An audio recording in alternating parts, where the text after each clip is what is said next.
Oh, hello mga katemas, magandang umaga, umayong buntag. Oh, tingnan natin yung huli natin mga katemas sa unang bubo trap natin o unang squid trap. Kaiba yung fish trap natin mga katemas ha. Ayun mga katemas. Oh. Meron po ilang piraso yan mga katemas, bibilangin natin. Salamat mga katemas, thank you na madaming itlog kasi yung madami kukunin natin yun mga katemas, hatiin natin sa dalawang bubo. Bibilangin natin mga katemas kung ilang piraso mga katemas ha.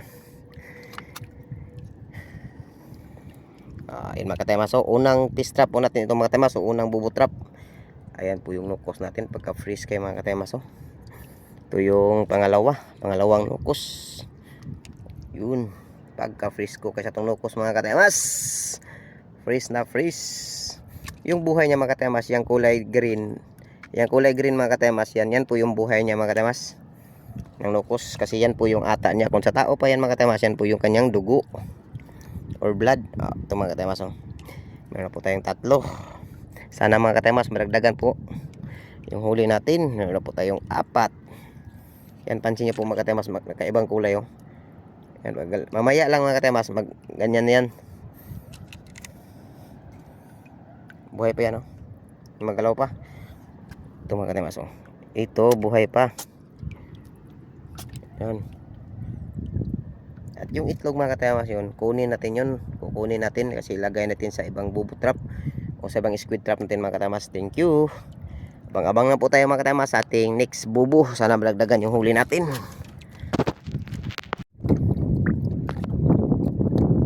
Oh, hello mga katemas, magandang umaga. Time check natin mga katemas, alas 7:13 ng umaga. Orkin itong kuha mga katemas. Oh. Siyam na piraso lang na nukos. Siyam na piraso lang mga katemas.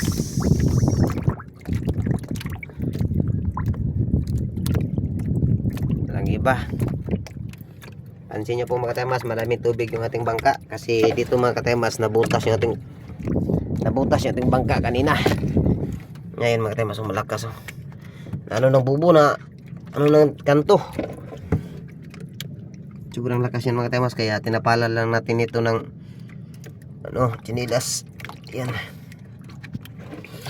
para hindi masyadong mabilis. Ayan po yung huli natin mga katemas. So, nasa siyam na pirasong nukos lang po yung huli natin. At ito pala mga katemas yung ating pangkawil ng PC or lubid. Bakal po yan mga katemas, tinalian natin ng nylon. Ayan. At dito tayo mga katemas sa Piskis. Malapit. Yan mga katemas, mga ano po yung huli, mga ano po yung buhay dyan, mga bangus, mga malalaking bangus mga katemas.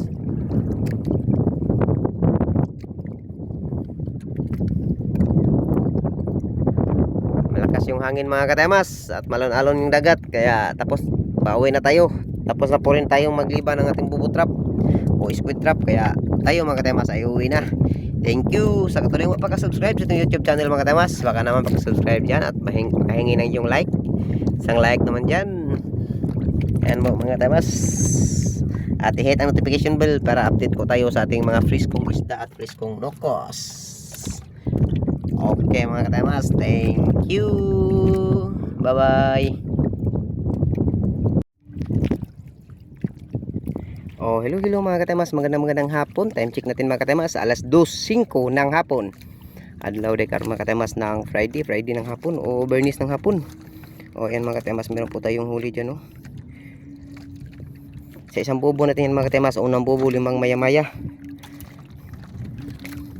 At ito yung pangalawang bubo natin mga katemas, pangalawang fish trap natin. Okay, bubo trap o fish trap. Meron pong 2 maya-maya at may 2 lagaw mga katemas na maliliit. Oh. At meron pong isa na malaki mga katemas. Oh. Yan, same price na sila mga katemas. Alas 2:05 na pala ng hapon mga katemas. Meron po tayong 5 maya-maya dyan. Doon sa unahan mga katemas, doon tayo natagalan, hindi tayo nakaliba doon kasi yung buya doon pinutol. Doon banda mga katemas. Oh. Pinutol doon banda mga katemas. Inano ng ibang mga isda. Kaya dito muna tayo. Okay mga katemas, abang-abang na po tayo mga katemas sa ating ibang bubo trap o ibang fish trap. Okay, thank you.